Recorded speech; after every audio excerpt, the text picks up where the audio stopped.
Hello everyone. अगले दिन जब शाओ गुचुआन को पिक करने आती है तब वो उसे अपोलोजाइज़ भी कर लेती है कि कल मैं इतनी ड्रंक थी कि आपका मैसेज रीड नहीं कर पाई। वो कुछ नहीं कहता और रास्ते में गुचुआन शाओ निंग को अपने एक टीचर के पास चलने को बोलता है जो कि टाउन से बाहर ही रहते हैं। फ्लाइट से आज ही उन्होंने वापस भी आ जाना था। यहाँ पे वो इससे ये शिकायत भी करने लगा था कि आजकल तुम्हें क्या हो गया है, बस चुप चुप रहती हो ना, अब मेरे लिए कोई खाना वगैरह लाती हो ना कुछ जैसे कि पहले लाया करती थी। वो बस उसे यही रिप्लाई देती है कि मेरा काम बस आपके असिस्टेंट और ड्राइवर बन के रहने का है, सो अब मैं आपके पर्सनल अफेयर्स में इतना नहीं पढ़ना चाहती। आज तो शू शाओ निंग से मिलने भी आया था, स्पेशली उसके लिए बर्थडे गिफ्ट भी लिए फिर रहा होता है कि शायद उस मौका पे मैं तुम्हें ना दे सकूं, क्योंकि वो एक बिजनेस ट्रिप पे जो जा रहा था। इन्हें साथ में गुचुआन भी देख चुका होता है, इसलिए जेलिसी में आके शाओनिंग को अपने साथ चलने के लिए कहता है। अब दोनों एयरपोर्ट पे आ चुके थे। इसे ख्यालों में खोए देख के गुचुआन क्यूरियस होकर पूछता है कि तुम किन सोचों में गुम हो। वो तो उससे यही पूछने लगती है कि बॉस आप बाकी सब की निस्बत मुझे ही क्यों यहाँ पे लाए हैं। शायद मैं यूज़लेस हूँ ना, इसलिए क्योंकि बाकी तो काम में बिज़ी होते हैं। तो अब गुचुआन उसे डांट देता है कि ये कैसी बातें कर रही हो, पहले तुम बहुत पॉजिटिव हुआ करती थी, अब ये नेगेटिविटी क्यों। गुचुआन अब उसे यही कहने लगता है कि मैंने तुम्हें इसलिए चूज़ किया कि टीचर के पास जाके शायद तुम कुछ सीख सको, और कोई बात नहीं है। मेन प्लेस पे आके शाओ को तो यूं लगने लगता है कि जैसे मैं पहले भी इधर आ चुकी हूँ। टीचर वैंग तो बहुत ही नाइस पर्सन थे। वो तो गुचुआन के साथ साथ शाओनिंग से मिलके भी बहुत खुश होते हैं। घर के अंदर फ़ोटोज़ को देखते देखते शाओ की नज़र अपनी और डैड की फ़ोटो पे पड़ती है कि ये यहाँ पे कैसे। अब टीचर वैंग भी सरप्राइज़ के ये छोटी बच्ची तुम हो क्या। शाओ कहती है कि हाँ। अब वो उसे उसके डैड के बारे में ही बताने लगते हैं कि वो मेरा बहुत ही अच्छा स्टूडेंट था, एक दफ़ा वो यहाँ पे मुझसे मिलने आया था, इसलिए वो तुम्हें भी साथ लेके आया। तभी तो शाओ को ये जगह फेमिलियर लगी थी। खैर अब टीचर वैंग उसे एक डायरी भी देते हैं जिसमें ना सिर्फ उनके बने डिज़ाइंस मौजूद थे बल्कि उसके डैड के भी शामिल थे। वो तो यही विश करते हैं कि शाओ भी अपने डैड की तरह ही एक बेस्ट डिज़ाइनर बने। अब शाओ का मूड काफ़ी अच्छा हो गया था, सो वो तो आउटिंग पे जाते हुए अपने बॉस को आइसक्रीम भी खिलाने लगती है। उसकी टेस्ट की आइसक्रीम गुचुआन ने भी खाई थी, तो वो मन में बहुत खुश होती है कि ये तो एक तरह से इनडायरेक्टली किसी हो गई। बातों ही बातों में गुचुआन उससे वैन का जिक्र भी कर देता है कि वो मेरी एक्स गर्लफ्रेंड है। खैर ये सोचती तो है कि बॉस मुझसे उसके बारे में क्यों बात कर रहे हैं, पर आगे से कुछ नहीं कहती। खैर गुचुआन अब शाओ को उसके और अपने ब्रेकअप का बीच वाला रीज़न तो नहीं बता रहा, इतना ज़रूर कह देता है कि उसकी और मेरी स्टोरी में अब फुल स्टॉप लग चुका है। अब बॉस की तरफ से तो शाओ क्लैरिफाई हो चुकी थी कि वैन और इनके बीच अब कुछ भी नहीं है। एक क्यूट सी कैट को देख के ये तो इसे अडॉप्ट करने का सोचती है, साथ में बॉस को ही इसे पालने का कह देती है कि मैं अक्सर ही फिर आपके घर इसे देखने आ जाया करूँगी। पहले तो वो मना करता है बट फाइनली मान ही गया था।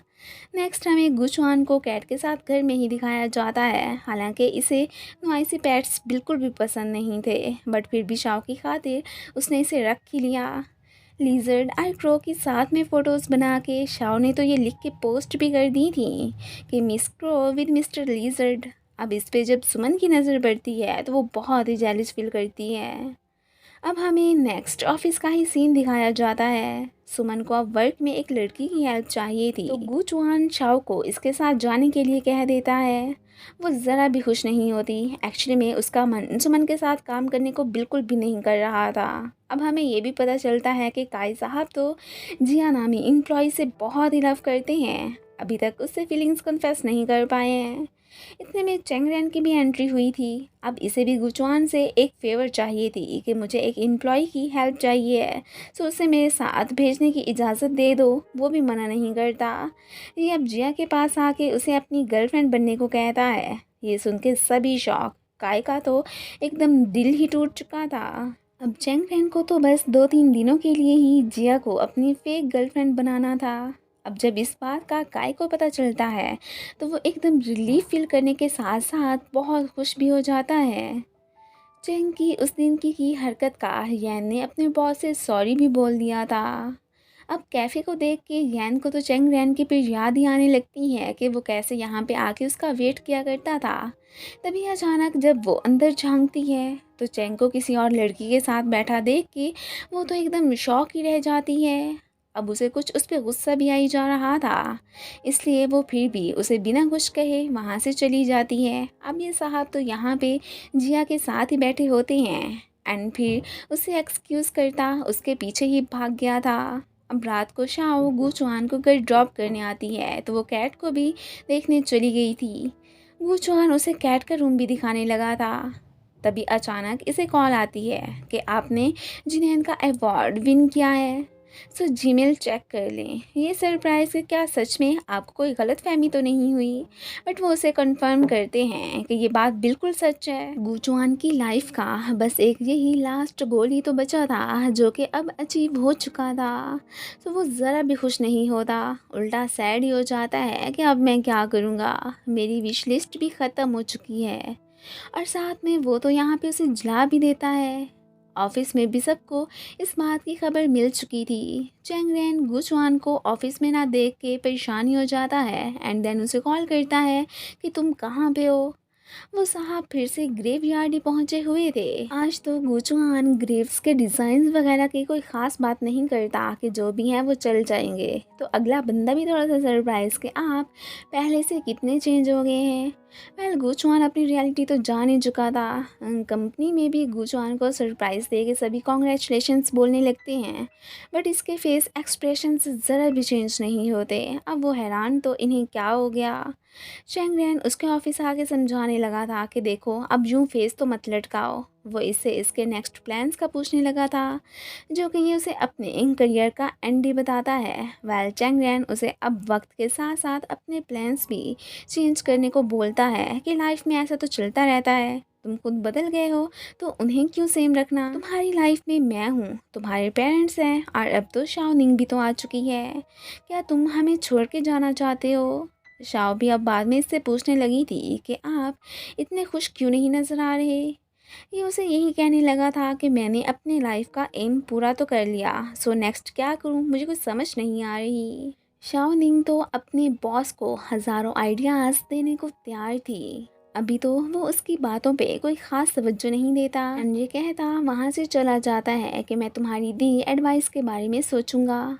घर आके वो आज फर्स्ट टाइम अपने मॉम डैड से बहुत अच्छे से वीडियो कॉल पे बात करता है एंड साथ में अवार्ड जीतने का भी उन्हें बता देता है। और अपने बैड बिहेवियर पे उसने उनसे अपोलोजाइज़ भी कर लिया था। वो बहुत खुश होते हैं। सेरेमनी में जाने के लिए जब गुचुआन रेडी होके आता है तो शाओ बस उसे देखती ही रह जाती है कि बॉस आज आप बहुत ही हैंडसम लग रहे हैं। अब ये सेरेमनी में पहुंच आए थे। गुचुआन शाओ के साथ सेल्फी भी बनाता है। खैर अब इसे स्टेज पे बुला के अवार्ड दिया जाता है। अपनी स्पीच देने के साथ साथ वो लोग तो इससे नेक्स्ट प्लान के बारे में भी पूछने लग गए थे। अब उनके क्वेश्चन का आंसर देते हुए ये तो शाओ की तरफ देख के बस इतना ही कहता है कि मुझे किसी पर्सन की एडवाइस का ही वेट है। अब शाओ निंग तो अपने बॉस की बात समझ ही चुकी थी। अब फाइनली ये सेरेमनी ख़त्म हो जाती है। गुचुआन तो शाओ को लेता वहाँ से चला गया था। अब सुमन बेचारी की शक्ल देखने वाली होती है कि हर दफ़ा बहुत इसे ही क्यों ले जाते हैं। ये दोनों एक पीसफुल प्लेस पे आ चुके थे। शाओ तो हिम्मत इकट्ठी करके फाइनली गुचुआन से अपने लव की कन्फेशन कर ही लेती है कि क्या आप अपने फ्यूचर गोल्स में मुझे लेना पसंद करेंगे। बट अब वो तो उसे जस्ट अपने वर्क पे ही फोकस करने को कह देता है। इस बात से शाओ का दिल ही टूट गया था और घर आके वो अपनी आंट को ही हक कर लेती है। साथ में पछता भी रही थी कि मुझे यूँ डायरेक्टली बॉस से ऐसी बात नहीं करनी चाहिए थी एंड वो गुचुआन पे अभी भी गिव अप नहीं करने वाली थी।